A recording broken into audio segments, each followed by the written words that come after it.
জয়গুরু। তো এ দেখো, আগে দেখিনি। এসিটা ছিল ফার্স্ট এইখানে, দেখো এখানে লাগানো ছিল।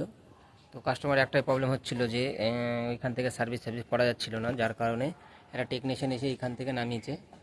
নামানোর পরে এবার 3 মাসও হয়নি, গ্যাস চলে গেছে। ঠিক আছে, তো দাদা ফোন করে আমাকে বললো যে ভাই আমার এসিটাকে গ্যাস চার্জ করে দিতে হবে। আমরা ঠিক আছে দাদা করবো। বললো যে সব কিছু ঘটনা বললো যে কদিন আগে ইনস্টল করেছিল একজন, তো তোমাকে ফোন করলাম, তুমি অবশ্যই করে দিও। দেখো কী করেছে একবার দেখাতে যাচ্ছি। দেখো এই নাটটাকে ফাটিয়ে দিয়েছে, যার কারণে গ্যাসটা বেরিয়ে গেছে। তো যাই হোক, টেকনিশিয়ানগুলোকে বলতে যাচ্ছি একটু, যারা কাজ করছো একটু ভালো করে করবা। টেকনিশিয়ানকে, কাস্টমারকে যেন ভোগাতে দিলে হবে না, ঠিক আছে? স্যাটিসফাই হয়ে কাজ করবা। মানে অ্যাকচুয়ালি কাস্টমার তো আমাদের জন্যই থাকে, তাই তো? কাস্টমার যদি আমাদের উপরে ভরসা না করতে পারে তাহলে কী হবে বলো? এই জন্য যে বলছি যে কাজগুলো যখনই করবা একটু ভালো করে করবা, দেখে কাজ করবা, ঠিক আছে? ওকে, থ্যাংক ইউ।